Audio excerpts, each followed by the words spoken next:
Conscious conversations.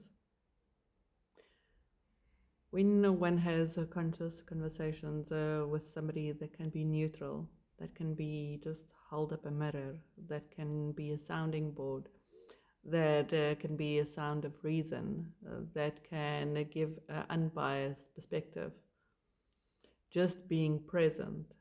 Also, just being present with your emotions, because our emotional body is totally different than our physical body and our mental body. Our emotional, there's no, I want to say, logical reasoning in the emotional body. It's to understand the emotional body, and it takes somebody with emotional maturity to understand what the emotions is actually trying to tell you. And it's not to doubt, it's not to um, think that there's something wrong with you, or that you haven't got your things together, or that um, you are less. Those that feel are more in tune than those that struggle to feel, because they are those that struggle to feel. I've seen the benefits of holding space for others. I've seen the benefits of when somebody holds space for me. I can see the shift. So, Crown talks about a third language, and that's something I want to touch on today. It is there's the spoken language, there's the body language, and then there's a third language. And the third language, my interpretation of that would be the frequency that things are being said, the the energy that is exchanged, known and unbeknown to you. Um, Yesterday, I had the privilege of having a long conscious conversation with somebody very dear to me. And it was so beneficial for both of us, just to be able to express what we were feeling or going through in this day and age. And one of the things was sometimes you pick up things energetically that's not been said, but you know what has happened. And I'm as sensitive as that, and lots of people are as sensitive of that as that, and they don't realize their sensitivity. There's times that I know something's happening, and I will just cry and cry and cry. I won't know what I'm crying about.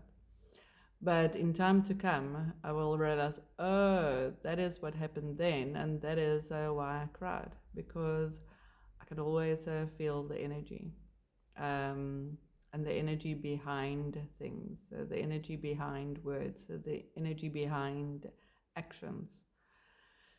And one can feel it physically in one's body, and you can have such a shift. What I'm aware of currently is that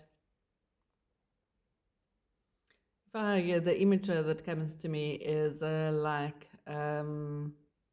say for instance, there is children playing on the field, and all the marbles are just thrown together. And it's as if somebody is currently, spirit, God, our guides, ourselves, our higher selves, are busy sort of sorting out the Goonies with the Goonies and the, I don't know, marbles, and I don't know the terminology, so I might be totally using wrong words, but I think there's Einies, or I don't know. But they are being separated, and they are sort of put together, and those will play together. So there is a change in friendships, so there's a change in the relationships, so there's a change in community. And those that act with integrity is coming together, those who still operate on a different level come together. And there's different groups. But sometimes when there's this I want to say pulling apart or separation, or and you can feel it. It's an energetic feeling that um, either there's no more connection or that has come to an end. And that's sometimes a difficult thing for the human mind to comprehend, because the human mind would, for instance, ask, oh, so what happened? Why aren't you in a relationship anymore? What went wrong? Or somebody will say, oh, why aren't you friends anymore? And what went wrong? Or why aren't you talking to your family? What went wrong? And it's not, the mistakenly thinking is that something has has have had to gone wrong. But it's sometimes when energy meets and a lesson is to be learned, or things are to be gained from that connection. When it's done, and then it pulls apart, and it can. Each one is given an opportunity to then hold space for others or make other connections, and it's to consciously move into the different spaces that you are called for. There's times that people wonder, but why are people withdrawing? And they see withdrawing as, what did I do wrong that you want to withdraw? Um, and we all are called to withdraw within from time to time, to connect with ourselves, to connect with our truth, to listen to what our intuition is saying, what our body is calling forth. Are you in tune with your body? Are you listening to what it is asking of you? And sometimes it's rest, and sometimes it is play, and sometimes it is going to have fun.